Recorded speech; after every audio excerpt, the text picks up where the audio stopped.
back to the Purgatory Progressives podcast. We're joining you on a lovely Sunday morning, or Saturday if you're HC. Um, there we are. Good Excellent morning to you. connection on the stream. And why is that not capturing anything? Hang on, no. It's sweet. We're good. I was We're good. going to miss the valuable good morning. I'm just going to test that live. Copy. Bang, bang. Paste. Boom. I think we're good. Are we Gucci, my dudes? Yep. We sure are. I'll check my phone. I'll have a look at it. I'm just gonna whack it on my Snapchat. Okay, groveling for viewers. All right, let's do it. Of course. Okay, let's see. Hey, this is what the best do. Nah, they don't. They just have a fan base. They just have people. They just have people that actually want to watch. True. Or they go into random CS:GO lobbies and spam their Twitch link. Yeah. All right. Random lobbies. Are we sweet? Yeah, we're good to go, man. Righto, sounds good. Are there any topics that we are going to talk about? Yes, we are. Oh boy. Yesterday at 6 p.m, the New South Wales government tightened the lockdowns again. Yep. So it's going to be even harder. Oh, I can't get the fucking and euro. The fines are bigger. The fines are bigger. Yeah. Okay, anything else? No, that's just a recent news thing. I'm just telling you that. Okay. Yeah, telling you that. Yeah, no. So pretty much, 1 second. So basically, the entire of New South Wales has gone into lockdown. The entire state, which is a big dilemma, considering that not the whole state has COVID cases. We are a very rural society, you know. And you know what's funny? I actually have a graph here. I have a graph. I have something prepared. Tis. I don't know if you'll be able to see it. But what that says is United States deaths following all vaccinations since 1990, right? Yeah. Mm-hmm. So you see it's pretty flat here and then it spikes there. Yeah. True. Right? That's 2020 to 2021. That's this whole period is all right. But the 20th century. I just want to touch on the fact that they aren't using like the normal vaccines that we're used to. They're using mRNA vaccines, which is different and it is experimental. So there will be casualties involved. Of course, there's been no longitudinal studies. But it's still like deaths from vaccines are very, very rare. Like you can see from the it's like a few hundred to a few thousand every like decade. So it's just funny to see how it's, you know. We're starting this off with an anti-vax thing. Oh boy. No. I'm not. Okay. Look, I'm not anti-vax. Like, if you want to get the vaccine and you think that's right for you, I definitely think you should get it. But personally, I'm not going to get it because I just don't feel like there's enough proof that it works. And it doesn't really work. You can still get COVID whether or not you have but the symptoms are a lot less. You gotta keep that in mind. But it's still COVID. You still get there's still existing viral load. Yeah, and now they're talking about rolling out like pill form, you know, where you take it twice a day. That's actually like kind of good, isn't it? As long as once it gets tested and there's little side effects, if you can take a pill that allows you not to get COVID-19 and infect the community, then it should be good, right? I don't know. I still think I think you can agree with me on this one, Otto. Yeah. is that like I'm not getting the vaccine anytime soon? Yeah, I will the second it comes out. I reckon for my age group, because I don't A really good care one. what happens to my body. I'm just living life, and I Yeah, don't your really body, want. your choice, man. And your grandparents don't really come and visit much, do they, Kai? No. Yeah. So, but I have a really like strong relationship with my grandparents on my dad's side, and I don't want to you know hurt them Hinder too that. badly. Yeah, exactly. So I think it's really good that they get the vaccine, that I get the vaccine. It lowers transmission rates. It lowers the effects of COVID. I think that's good for me, but it isn't for everyone. Like it isn't for you. You don't want to take it. Yeah. HC, what if once it comes available for you? What do you reckon you'll do? First, I just want to start off by saying I'm already vaccinated. I'm not going to get into whether or not it was my call, but yeah, I Well, was it vaccinated. wasn't. No, I mean it was my parents for the most part, but it wasn't even really to preserve the health of my family. It was for the sake of we're locked Wisdom. down. We can't move anywhere, like between states, at least between certain states like Oregon, Washington, Hawaii. Yeah. We can't go there unless we're vaccinated. So Yeah. that's why I Definitely. got Yeah. Fair so enough. yeah. I mean, it's that's another reason. Like, it sucks that the state, because states in America aren't really like as interconnected. Centralized. Yeah. So you've got states like Oklahoma and Alabama that will let you own an M249 saw, and then there's states like California that won't let you own a airsoft gun. Like they Yeah. all have their own little interpretations of the law, which is a little bit odd. Oh well, we. Yeah, but I know what you're saying, but it's like, dude, you should not have to like the whole vaccine passport thing. We're gonna get onto that. That like to me, at least that is so draconian. The vaccine passport scares me, man. Yeah, I it is don't. a That little shit's bit. that shit's fun, and they're already rolling it out. I don't really know, bro. Because like I don't know. That's pretty in the fucked up. United Kingdom, yeah, they're doing it. Yeah, my mum bangs on a lot about like how the Delta strain can kill, teenagers and stuff, but it kills people who aren't in peak physical condition, like it won't kill me, Mm. Well, I you can being get in peak physical condition. And you know as what's you are, interesting? bro. You know what I find really interesting is how, right, the year that COVID started, right at the beginning, vapes exploded like they were the most popular thing and still are the most popular thing and at the alcohol moment. and right? domestic abuse, No, listen. Yeah. And now it's the most popular thing, right? What they've been doing recently is they've compared how the lungs react to the vapes and how they react to and how it reacts to COVID, and they've compared the two, and it's exactly the same response. So before we continue, do you want to specify who you mean by they, just for sake of clarity? Yeah.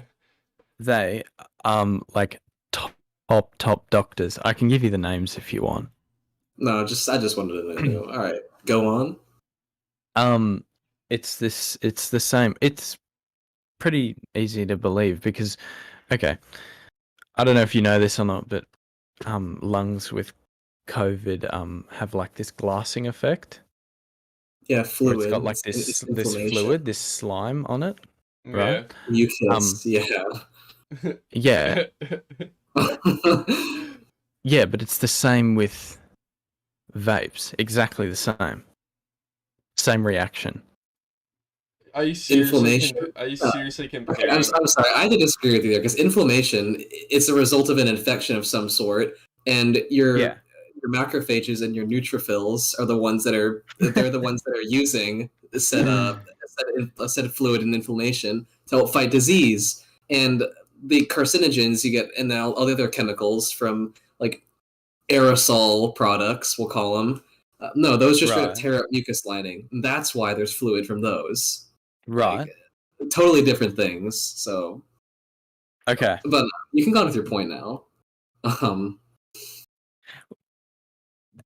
Boy, you said necrophiles, and I was like, going like, I don't. Yeah, I mean macrophages, but no, they're just frontline immune cells. That's what they are. So, Kai, what you're trying to say is that you think COVID deaths are a myth, pretty much, because people are dying. No, I'm not saying that, bro. Bro, I'm not. Old people are dying, dude. Old people aren't just like, like they're not. Do you know what I mean? That's a video edit right there, Otto. That's a video edit. No, but like. Yeah, but you know what I'm saying. What? So you're saying kids who vape are more likely to die to COVID? Well, kids who makes sense. Which does make sense, yeah. Well, it's hard to they can't tell the difference between the two. Sure, bro? Are you completely sure? Okay. Yeah, so, because the teens, like, not many teens have died, like, from COVID so far, but there has been some, right? So okay, yeah. Is this in defensive vaping? Is this what you're doing right now? What? Like, is this whole explanation just in defensive vaping, or is it a different statement I'm just not picking up? No. This is a different statement. Okay. So you're saying that doctors in the 21st century cannot tell the difference between the effects of vaping on the human lung and the effects of COVID-19 on the human lung? That's what you're trying to say. Yes. Yeah, bro. I'm so sorry, but that's so dumb. Okay, so the chemical compounds are gonna rip apart your lungs, leave scar tissue and everything like that. And dude, at least like the immune response and its subsequent repair, you can repair that damage. You can fix that. But the shit you inhale from aerosol products, no, you can't fix that. That's in your system for decades. Yeah, and you can get rid of it, but it takes a very long time. So no, I would argue that prolonged exposure to aerosols is definitely gonna have more of an impact on your respiratory system than COVID. Yeah. No, 100%. Yeah, but what you're trying to say is that, like, they're in the short term at least, there's no difference. Like, Otto, I suck at talking. Oh my god. Okay, screaming start to this podcast. Pardon? Okay, screaming start to this podcast. Okay.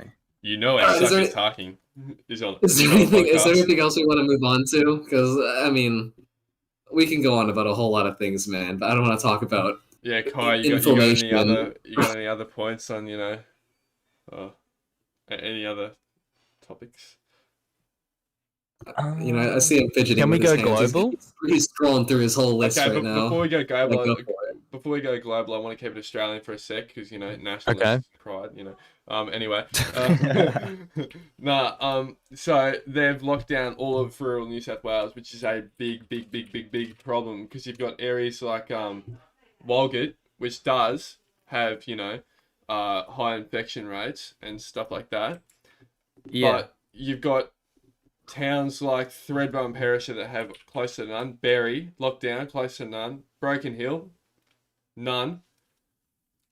What's it called? Dubbo. Dubbo doesn't have any. There's so many. They've locked down the whole of New South Wales, even though there isn't COVID everywhere in New South Wales.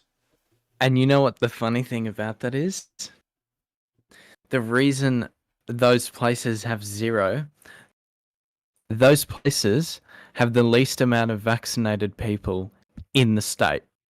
Yeah. And they have 0 cases. Sydney has the most vaccinated people, and we have the highest case rate every day. Bro, why do you think that is? Why do you think that is?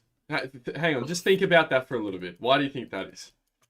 Why do you think Sydney has more cases than rural New South Wales? Obviously, there's more people. I'm not fucking stupid. Higher population density. Yes. Yeah. Higher population density. And more people vaccinated. okay. Okay, I need to And step in in here. the- No, I need to Yeah, step yeah. in. Go No. on, SC. Okay. So first of all, you're saying these rural towns. I've never even. I may not be an Australian national, but I've never heard of these towns before.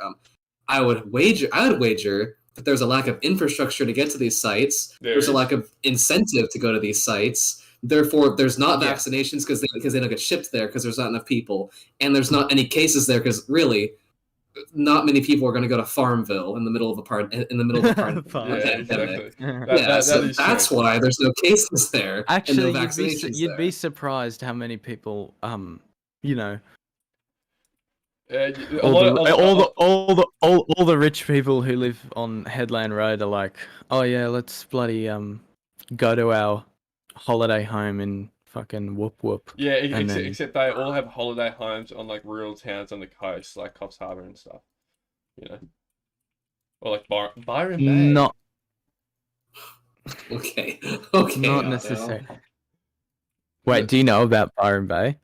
No, the fucking way Otto did. He did the hang loose too, like a Byron Bay, bro. Byron Bay, man. That's what I was laughing about. Yeah. Byron Anyway, Bay, dude. I think we should shift it global now, as you said, Kaiser. Yeah. You want to talk about in terms of global? I just wanted to mention the state of South Africa at the moment. Righto. Ooh, okay, that's an interesting topic. Is interesting. All right. That is interesting. It's really bad. Now, does it have to do with ethnicity? If you've been by any looking at chance? the news, pardon? COVID. Does it have to do with ethnicity? Water? To an extent. No, it's why did you say that, Otto? Water? Because aren't they in like a massive drought? Didn't Johannesburg have no water? No, that was like Town. 2 years ago, dude. That was Cape Town. Had no water. Oh, same thing. I think it was Cape Town, I believe. Anyway, yeah. It was Cape Town. And yeah, so COVID, right? Yeah. There's been a lot of deaths in South Africa. You know, they're having like 700 to 800 deaths per day. Yeah. Over there. Mm-hmm. Just dying on the street. People waiting to, get a test, or people waiting to get a vaccine, or people waiting to get into the shops are dying on the side of the road. Yeah. Yeah. And then their president got arrested. Oh, lovely. On charges of corruption, right? I'm guessing. Zuma, which was like a massive political thing, Yeah.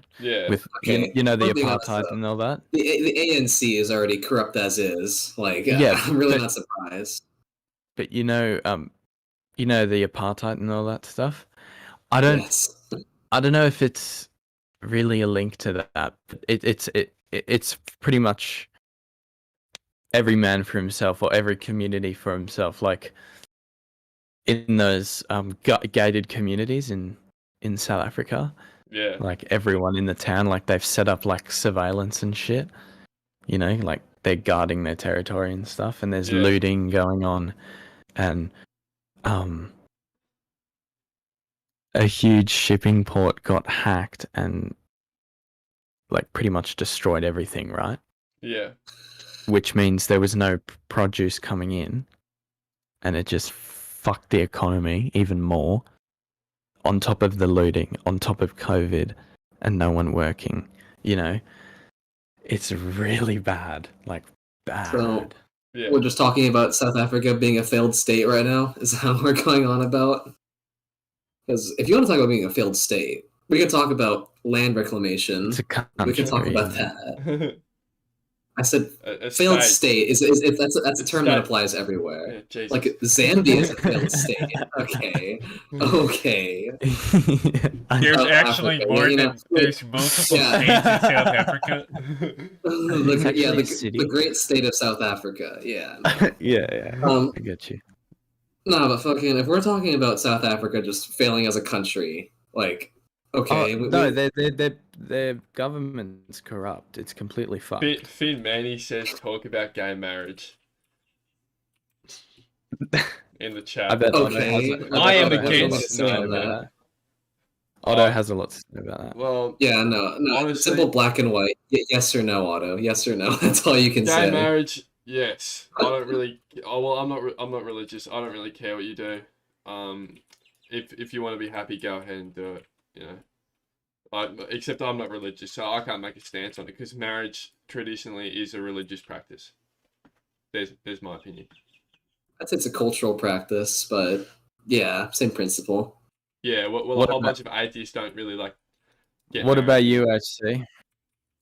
Not a name. Don't call it marriage, is what I have to say. Like, use the Italian model, man. Just call them civil unions. Like, they're functionally the same thing as a Yeah. marriage, just not a name. And for the sake of, like, not offending Muslims or Christians alike, I mean, Yeah, fair enough. it's just for the sake of not angering people. Yeah, but That's they what I'm saying. shouldn't. I don't know. They shouldn't like change it just because they're gonna offend a culture. Like it's a bit like kind of weird, don't you think? A bit unfair. Unfair? I mean, this culture we're talking about, Christians, like 3 billion people, Muslims, 2? Like, you're offending a good majority of the world. Yeah, you are like 3 billion people for Christian. 3 billion 3 billion Christians? Christians and Muslims. I think that's an accurate figure. No way. There's way more Christians than 3 billion, dude. Okay, well, Surely. Okay, well, yeah, actually, no. no. My point is, Yeah. Hang on, I wanna you're going to look this up. offend a good majority of the world by doing, or you have a chance of offending a lot of people by not changing the name. Oh, yeah. Yeah. It is the top religion though. Okay, so what was the number? Religion. But look, 2.382 billion. my parents are both my parents. Well, hang on. I want to touch on this for a sec. My parents are both atheists, right? Well, mum's got Jewish heritage, but she doesn't practice, right? Sure. So they're both atheists at heart. They didn't get married, so I can't really make a decision on behalf of what marriage symbolically is to Christians, Muslims, Jews, all like the religions where marriage is like a sacred thing between a man and a woman. You know, I can't really like make a an accurate judgment on it. I mean, I'm for it, but I'm not educated on it. Pretty much. I really don't think many people in this world are educated on that topic, but fair enough. You're entitled to an opinion, even if it is one from ignorance. At least that's what I'm speaking from. Yeah. Anyway. Yeah. Does your chat have any other brilliant suggestions, Otto? Because this is a pretty contentious one. Second Amendment. Really? Yeah, I feel like speaking about the Second Amendment. Kai, Okay. what's your stance on the Second Amendment? I don't know shit about America's constitution. Alright, you know what? Okay, the Second Amendment I can just recite it for you if you want. Yeah, I can recite the he's probably entire got the book. The right to bear arms or some shit. The right to bear arms. Yeah, It's okay, like- I got it. It's like the right of the people to keep and bear Right to bear arms, being necessary to the security of a free state, shall not be infringed. Or something else about a well-regulated militia, Yeah. but I don't remember that part. Bro, you knew that whole thing off by heart. I didn't. No, it's like I messed it up too. I used to know the whole thing, but nah, it's been a while. Basically, it just says like, what a private question to ask someone. That's a but very private question. I realized it when I asked it, and then I'm not legally allowed to anyway. So it's no, that's fair. You're not legally allowed to what? I forgot. I'm a 16-year-old. Yeah, no, I forgot that your face is on this and shit, and like, you know. Okay. Yeah. Well, I mean, Yeah. like. The Second Amendment exists in America for a very, very real reason, and that's to stop tyranny, right? Pretty much. That's so the founding fathers of America said, you know what? We're not going to let this democracy fail. When democracy fails the country, let the people protect themselves, pretty much. So really, it isn't about shooting up schools. It isn't about going hunting. It isn't about showing off your $100,000 light machine gun to your friends. It's about protecting yourself in case democracy falls, pretty much. Now, because now they the knew, real like, question oh, is, bro, there's some now the racist real question is, do you need an AK-47 to protect your freedom? You know, like you know? Yeah, I'm just gonna nod my head yes to that. Because in all honesty, I mean, I guess it's good to like. Unless you're a crack shot with a 1911, you're not gonna kill anything with it. Like, AR-15s are cool. M14. Yeah, they're cool. But if Uncle Sam comes to go curb stomp me into the floor, you know, my little fucking 357 ain't gonna do much. Yeah. Off the tank. No, but seriously, yes. I mean, the extent to which the United States as a whole has like torn apart the Second Amendment, it's at this point, it's like, why even fucking have it? Like, every state to an extent messes with people's freedoms. Well, I even think with the First Amendment, right? First, I don't want to get on that, man. That just makes me depressed thinking about the First Amendment. That just makes me depressed. Yeah, but I don't know about that. Hey, the right to free About the speech, First right? Amendment? Pardon? The First Amendment, right, is the right to free speech. I'm talking about I was going to talk about the Second Amendment. Oh yeah, no, the Second Amendment. I mean, if anything, the number one policy I'm for is something called constitutional carry. Now, I'm gonna guess you don't know what that is. No. Okay. Well, basically, it's just it's pretty cut and clean. It's simple. You're allowed to conceal carry without a permit. Right. Okay. That is constitutional carry. That is the number one thing I think we need. Yeah. Okay. So concealed carry pretty much, Kai, is when you pretty much put a gun in your waistband, if that makes sense. Yeah, I know. Yeah, I understand. Yeah. So I understand the premise behind it. Yeah. Yeah, and as it stands, I think only 5 or 6 states. What? I'm not sure because like there's just a lot more people in America. That's the only thing. Because I was going to compare Australia's gun ban and maybe say America should do it, but then but there's like 100 million more people. Like, and the fact that in America it's written into their constitution. You know, in Australia we didn't. Yeah, so pretty much people are so patriotic. Would that be the correct word? I guess. Yeah. Regardless of what the government does, if they ban guns, right?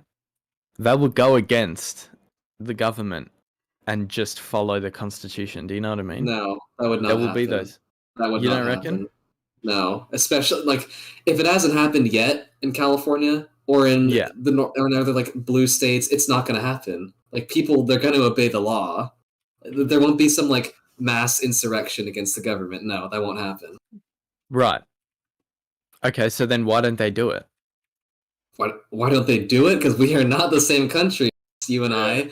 Well, I mean, you don't have the same crime syndicates. You don't have the same millions per day cross-border crossings and stuff like that. You don't have that same thing.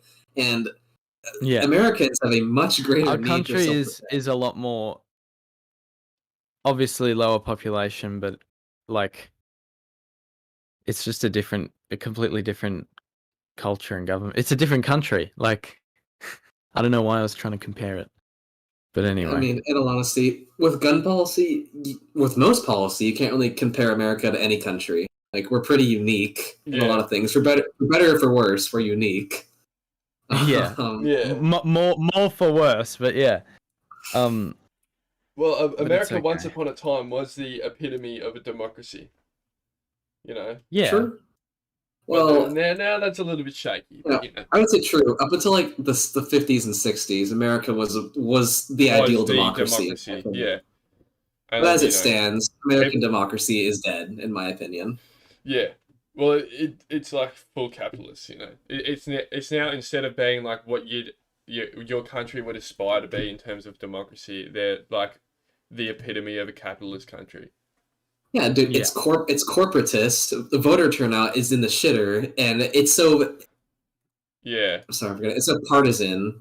You can't get any policy agenda through without conceding something, and you shouldn't have to concede policy. It should be that voting turnout is actually something that's really it's one of those main things that I'm really big on. I'm really all for mandatory voting. You know, like if you're given all the rights to live in a free world, a free country, you know, you should have that one responsibility to turn up once every 4 years, once every however long, to vote on a federal level. True. And 100%, by because extension, it's supporting the whole country. I don't know why. You know. Then I'd say like the logistics of voting though would be a nightmare with 330 million plus ballots coming in on one night. That would be a nightmare.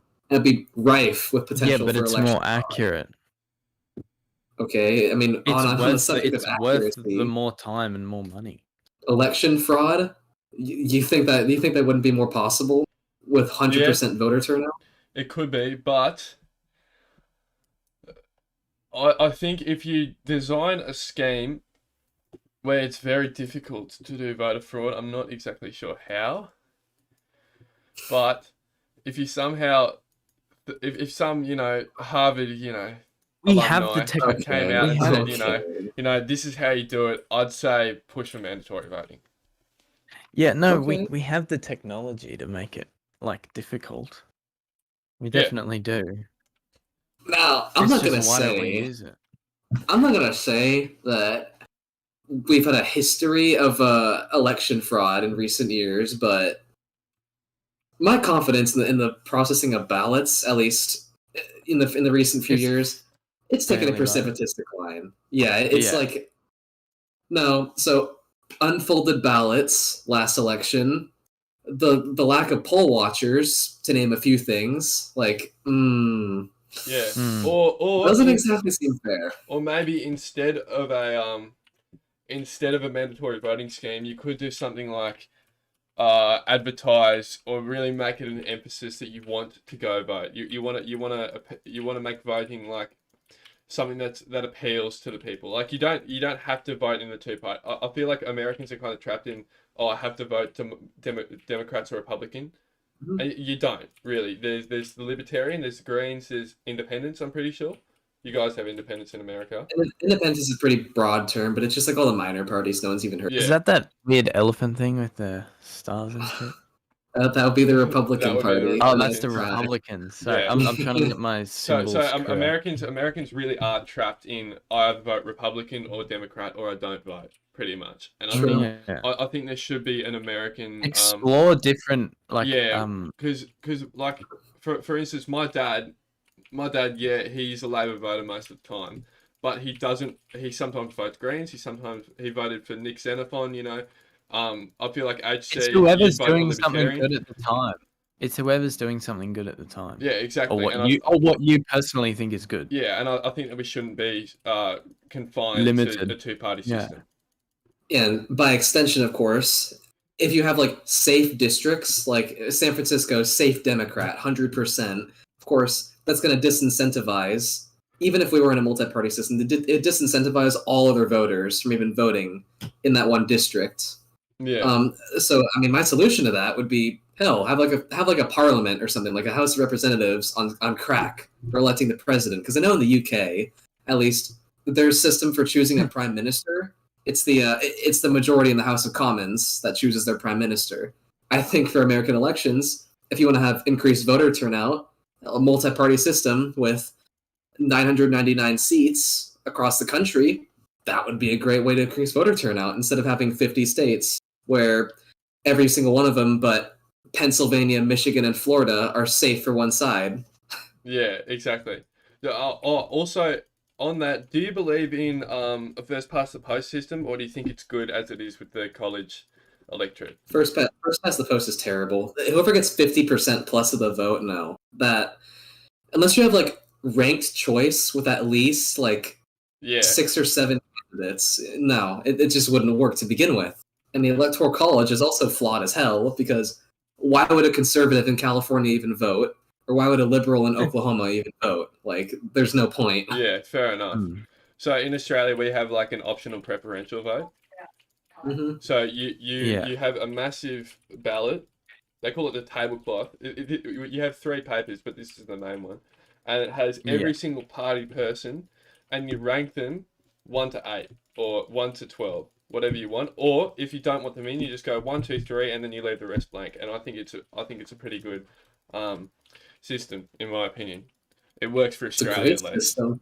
Yeah. That's a great system. It can work here too, but no, as it stands, people are just trapped in little boxes, and they don't want to think outside of them. I mean, hell, I'm even part of that, libertarian, but no, I'm not going to go out and form a new political party. That's not exactly that also is a pretty big issue in America, because even the Democrats and Republicans are both right-wing parties, I'd say. The Democrats are just like a little bit less right-wing. You know, I would go as far to say, as the Democrats are like an extension of British Labour. I mean, it's almost getting to that point with some of their policy. And the Republicans, I mean, to me at least, as an American, you would be dumb to call the Republicans right-wing. Because what they stand for now, it's fiscal conservatism, great, but at this point, they're basically social liberals. I mean, there's no truly, like, traditional party in the United States anymore. It's just one is pushing for what one might call progress, and one is trying to slow that down. So so in Australia, we definitely have a more defined right, left, authoritarian, libertarian, kind of thing.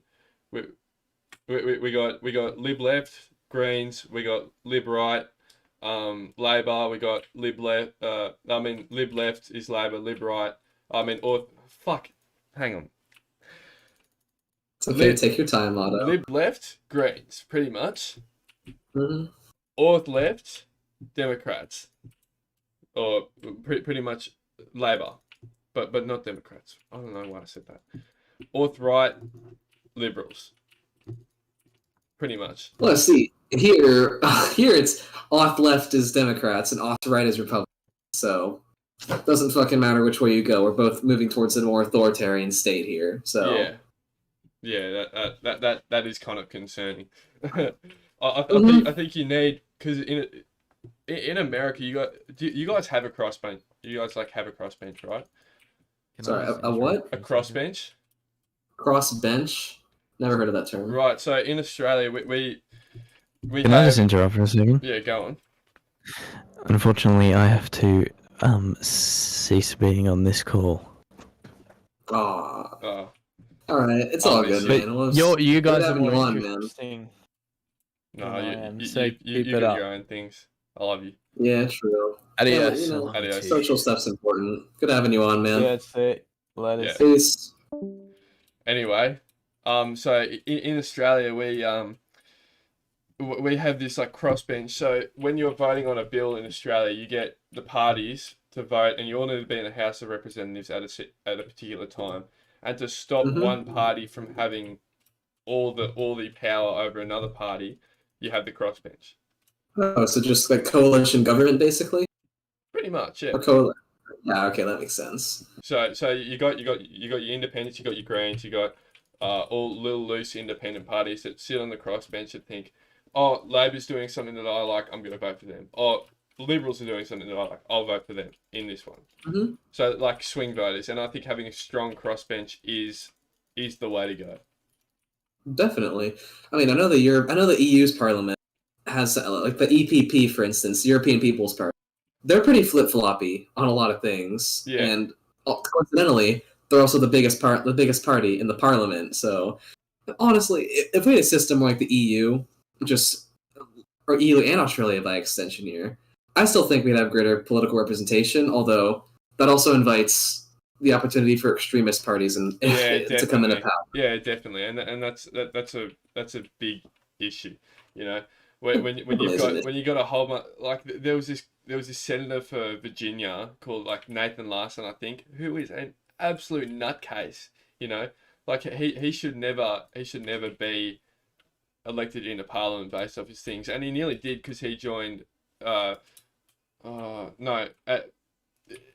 Yeah, I know what you're trying to say. You don't want you don't want the Nazis to be elected, you know?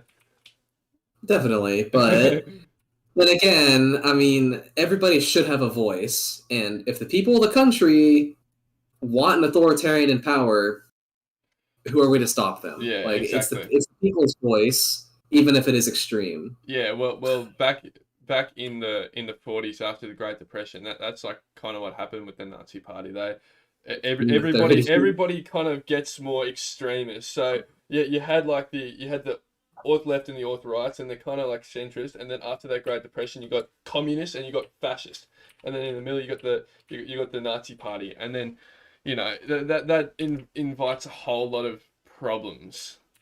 Yeah, I mean, then again, you have to think about it in the context. There's economic crisis everywhere in Europe, and half of Germany is starving by that point. Yeah, I'd be pretty open to authoritarian policy too if I can feed my family. Yeah, But they were burning their currency because it was worth nothing, pretty much. yeah, so economic crisis, and as it stands in America, we're heading towards crisis economically. Yeah, At least given that, what is it, like a third of current U.S. currency was printed in the last year? Like, yeah. Inflation will follow suit, and that's a big problem. right, and talking about inflation on that subject, we're having a lot of shipping issues. In California, where I live, the price of lumber, of steel, of iron is up like 20%. Yeah, in the past year, and that is wow. That's fucking crazy. That is insane. Yeah. At least in recent years, it's never happened. Yeah. Would you say a similar thing is happening in Australia too? Yeah, definitely. And coal, we have an embargo, so pretty much our entire economy used to survive off exports, mining exports, and our biggest export place that we'd go to was China, and they've embargoed almost all of our products. So it started with a wine embargo, and then it just kept ramping up and ramping up and ramping up and ramping up, and now we're at coal, and that's a really big problem for Australia. I don't like coal mining, but for the economy, our economy survives on exporting our coal to other countries.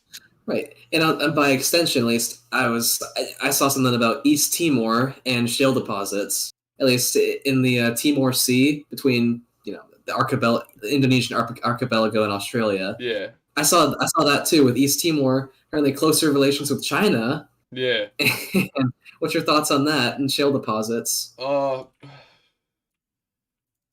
think China is a really dangerous, a very dangerous market for us as a free democratic society. We can't have.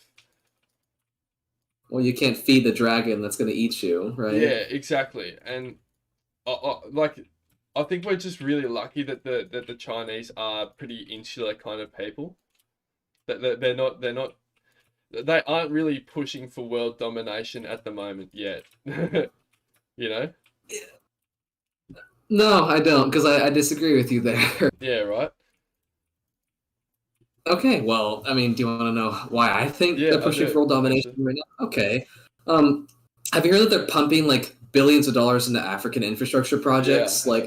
I know in Ethiopia, they're building a new dam complex in the Blue Nile, and a multi-billion-dollar project projected to make 6,500 megawatts of power, which is enough to power Ethiopia and by extension much of the African Horn.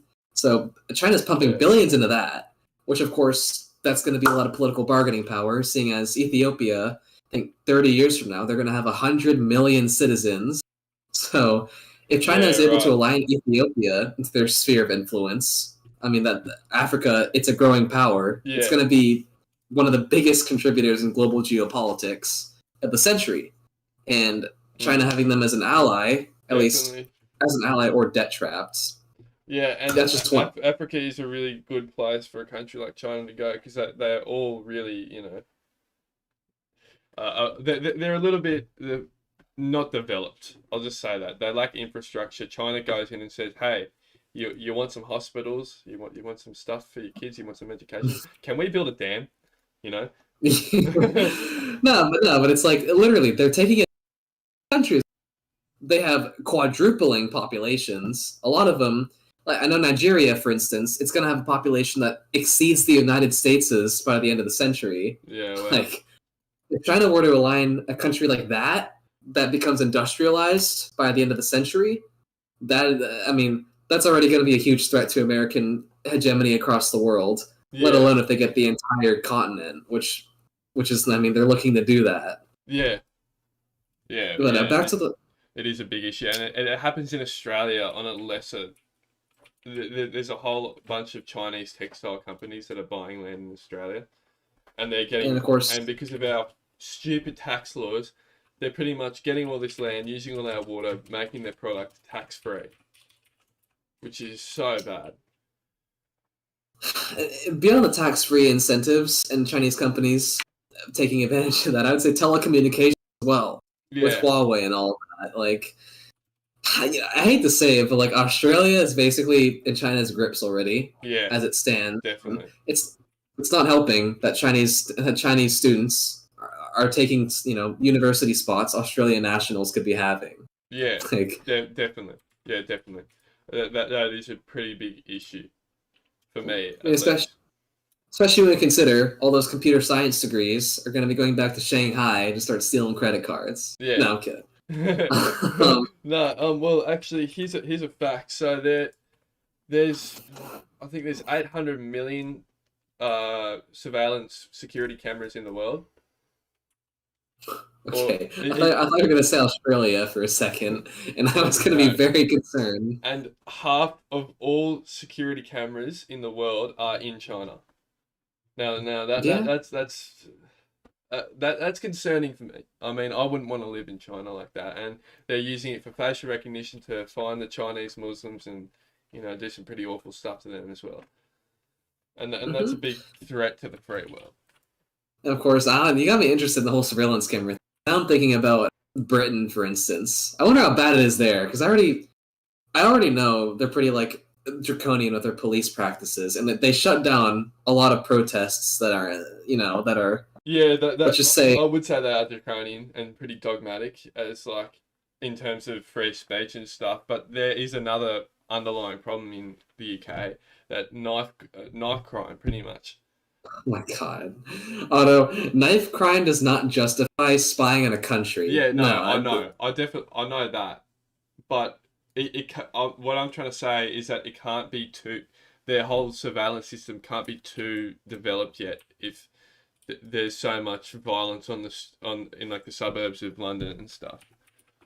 Well, that's a pretty prickly thing you just said there, because I would argue that the UK is not tough on foreigners committing crimes in their country.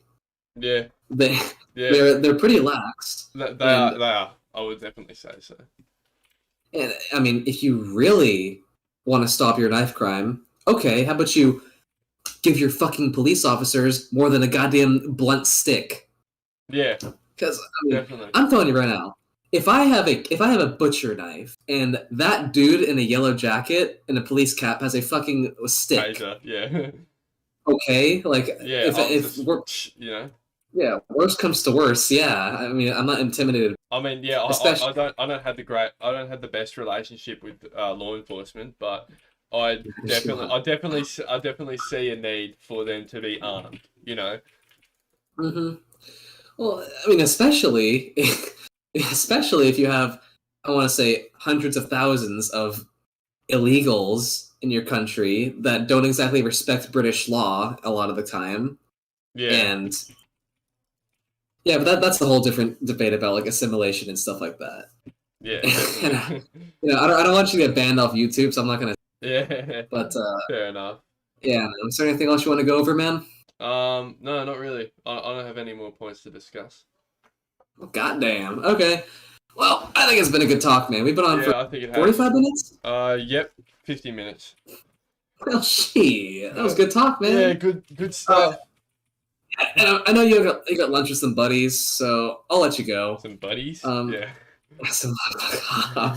Nah, but it was good talking with you, man. Good talking with Kai too. Yeah, definitely. We like having you on the show. It's good to hear that. It's good to seem appreciated somewhere. Well, thank you guys for my one viewer in the chat. Thank you very much for watching this episode of the MultiParty Progressives podcast. I will see you in on Wednesday at 7 p.m.